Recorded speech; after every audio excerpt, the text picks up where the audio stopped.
सबसे बड़ी बात तो ये है कि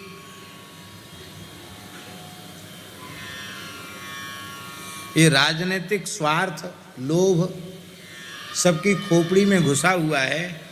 अन्यथा संपूर्ण राष्ट्र का, भारत राष्ट्र का और भारतीय प्रजा का परम हित इसमें है कि सारी प्रजा को प्रेम के, सौहार्द के एक सूत्र में बांधने के लिए यह जो आरक्षण वाली व्यवस्था है इसको तत्काल समाप्त कर देना चाहिए।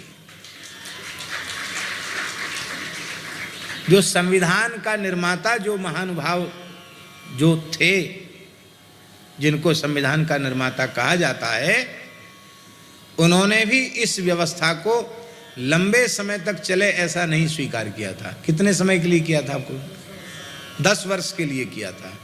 आज कितने वर्ष हो गए? और इसी व्यवस्था के कारण समाज टुकड़े टुकड़े होता चला जा रहा है। हम ये नहीं कहते कि गरीबों की सहायता नहीं होनी चाहिए। ब्राह्मण से लेके अंतिम व्यक्ति तक कोई भी समाज के वर्ग का व्यक्ति अशिक्षित है, भूखा है, बेरोजगार है, तो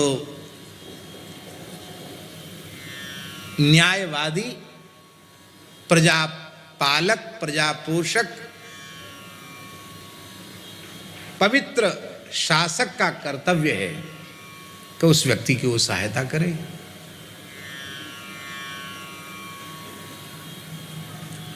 आज निर्धन व्यक्ति को शिक्षा सुलभ नहीं है, निर्धन व्यक्ति को उत्तम शिक्षा सुलभ नहीं है, न निर्धन व्यक्ति को चिकित्सा सुलभ है, न निर्धन व्यक्ति को शिक्षा सुलभ है, और न निर्धन व्यक्ति को कोई पद और प्रतिष्ठा की प्राप्ति हो सके ये सुलभ है।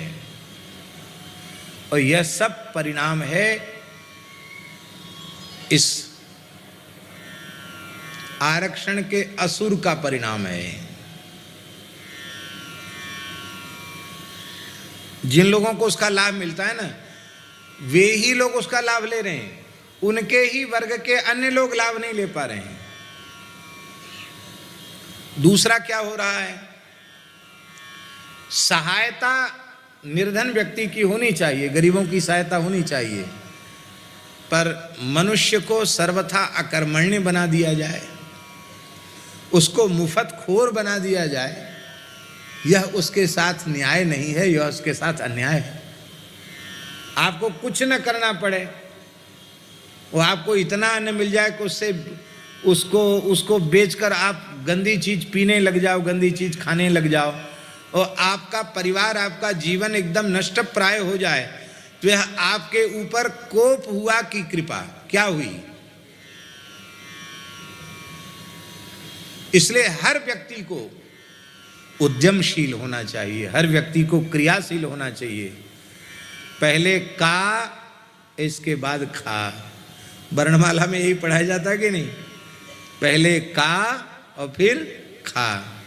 अब क्या है?